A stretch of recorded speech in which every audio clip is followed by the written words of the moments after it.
Hi, welcome to my channel. I'm Beatrix Neyman from Beatrix Designs. Here you will learn how to master Tunisian crochet and much more. If you don't want to miss anything, remember to subscribe and hit the bell, or you can visit my website at www.beatrixdesigns.co.za. Enjoy!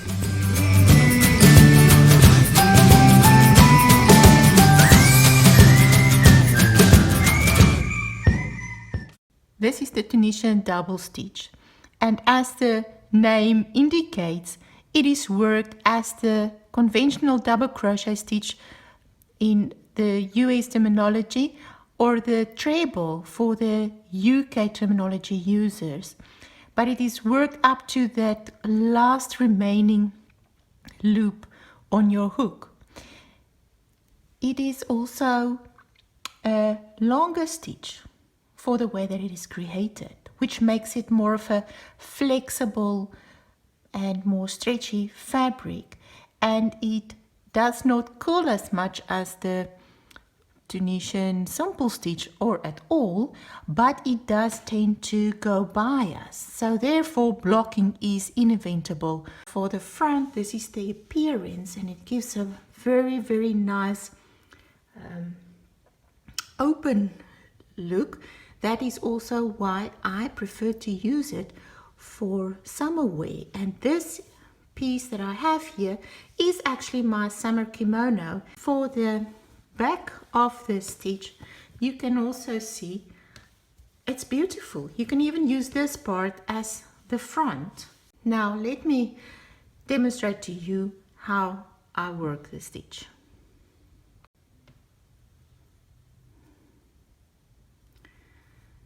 To make it easier, we will use a stitch count of 10 again. So here I already did 10 chains, but because we work a longer stitch, we will add an extra chain on our foundation chain. And then what we will do to work the foundation row, it is not the same as for Tunisian Simple Stitch, so it's different, and I'm going to demonstrate to you what you will do working the Tunisian Double Stitch. As we normally pick up our loops from the back bar of our chain, in this case you will do a yarn over.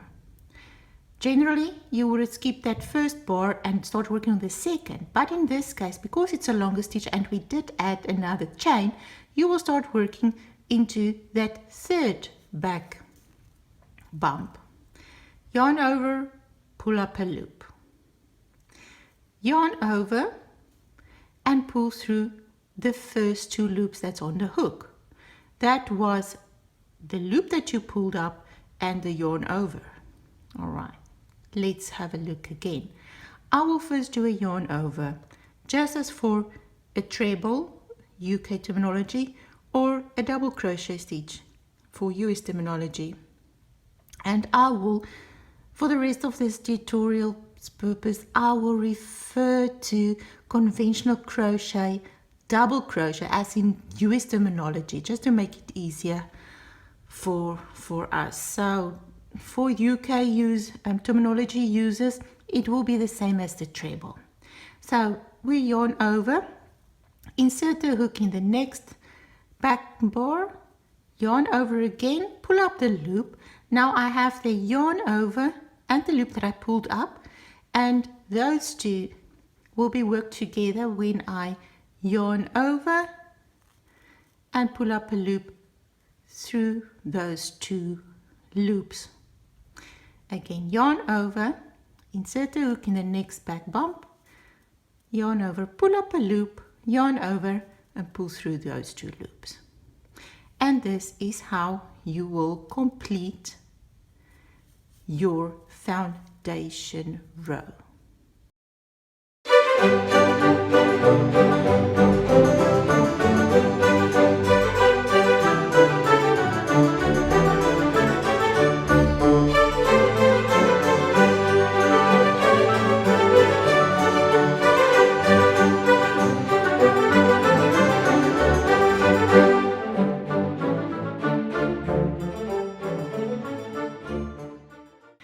Now we have 2, 4, 6, 8, 10 stitches. So our stitch count is correct. When we do the return pass on the Tunisian double stitch, yarn over, pull through one stitch. So basically I chain that one. Again, yarn over and normally return by pulling through 2 loops at a time. And there is my foundation row on the Tunisian double stitch. Now to start my first row, I have to chain my very first stitch. Why? As you can see, the stitch is longer than your most basic Tunisian stitches.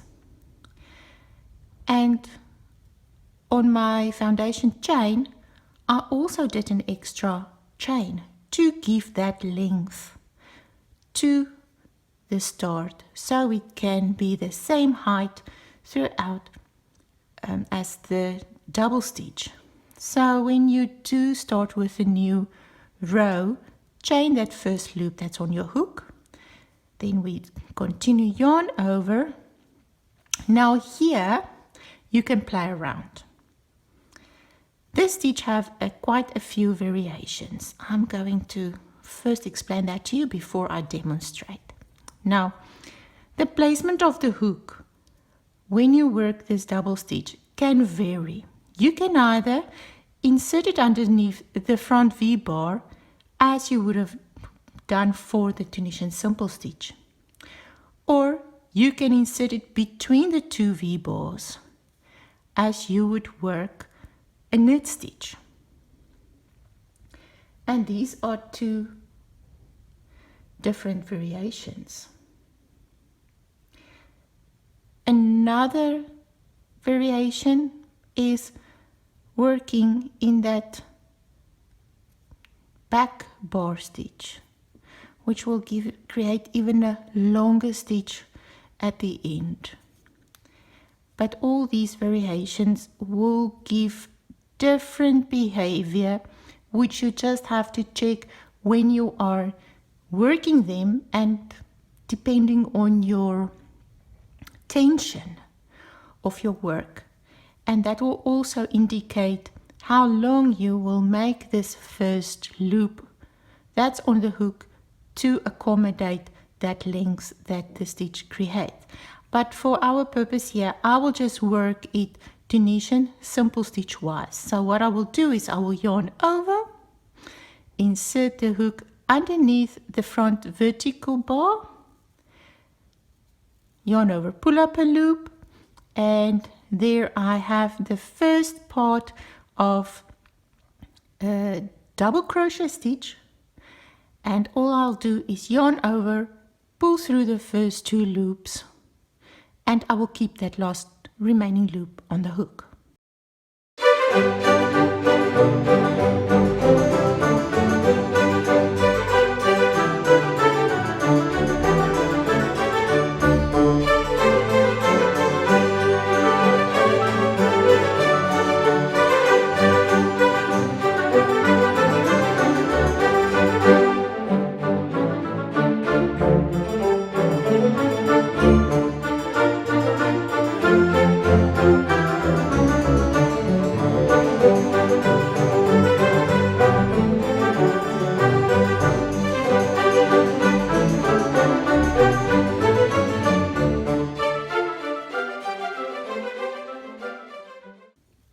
Yarn over, underneath the next vertical bar, pull up a loop, yarn over, pull through the first 2 loops, and there is my double stitches. And I will continue like that throughout up to the last stitch. Now working the last stitch, I'll just want to give you a tip there.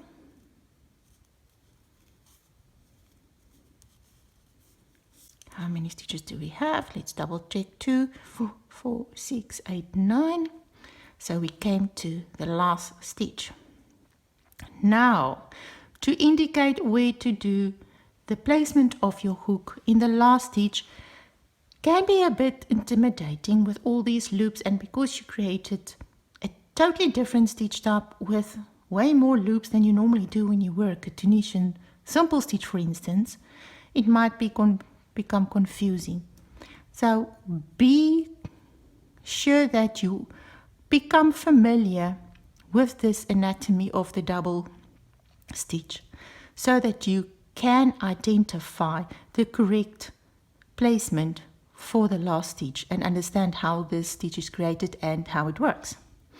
Now you can see this bottom part is the double stitch part that was created, and on top here was the first chain that I started when on my return pass.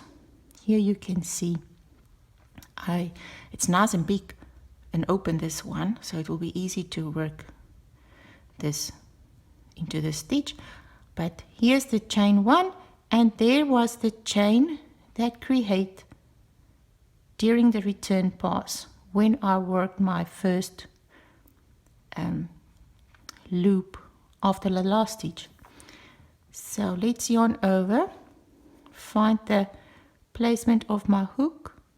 You can easily see there is the V-bar, there's that back bump. On this stitch is nice and clear, and I will just insert the hook behind those two, yarn over, pull up a loop, yarn over, and complete the double stitch. And there you go. You can see the fabric involving. All right, so let's just do another return pass.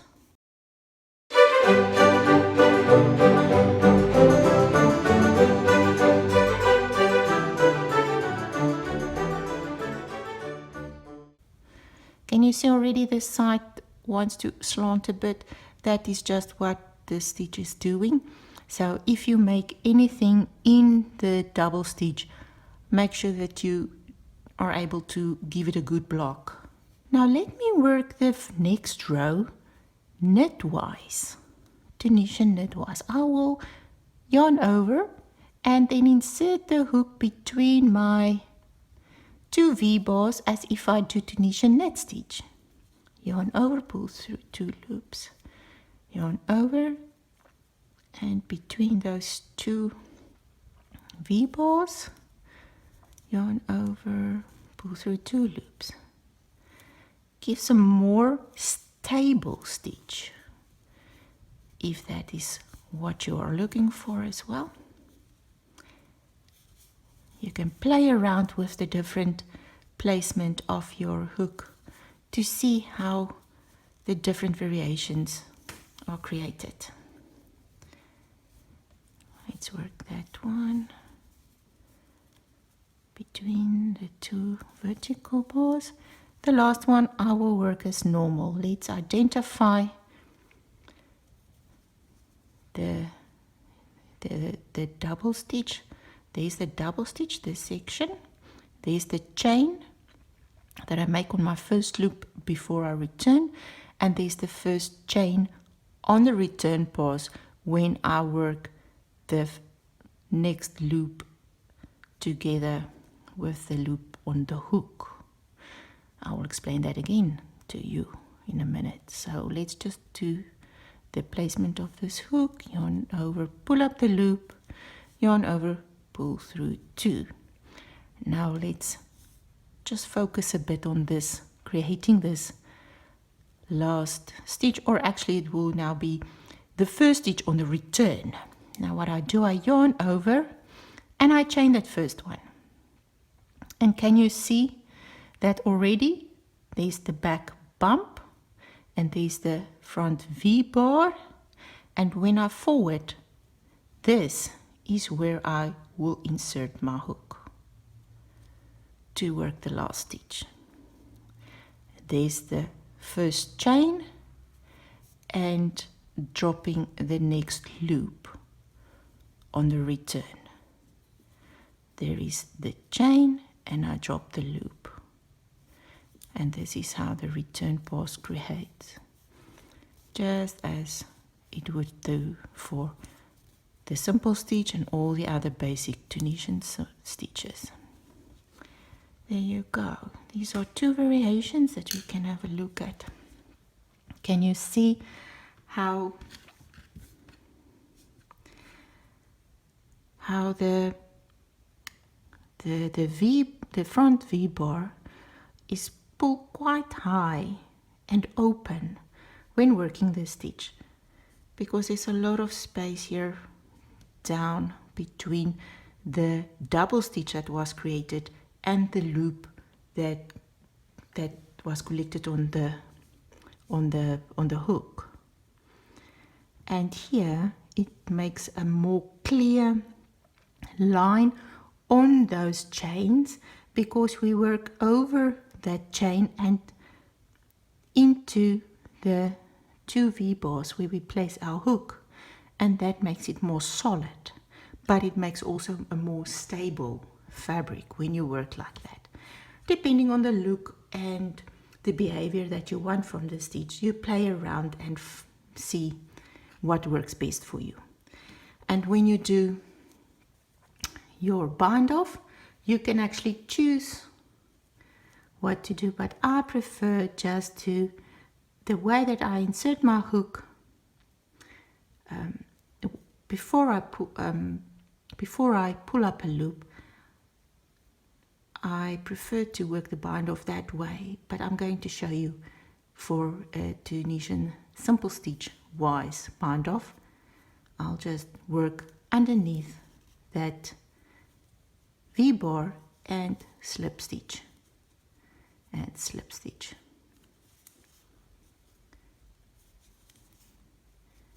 And there you go.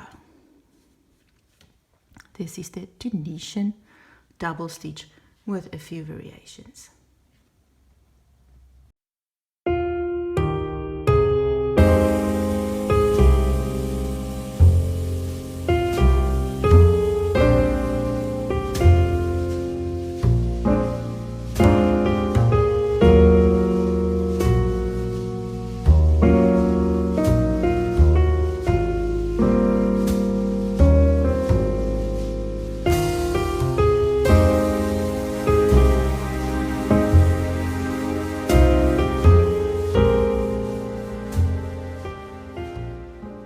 Hope you enjoyed this video. If you found anything valuable, please share this with your crochet friends. Also, you can leave a comment if there's anything that you would like to see in the future. And remember to subscribe. Thank you for watching. Goodbye.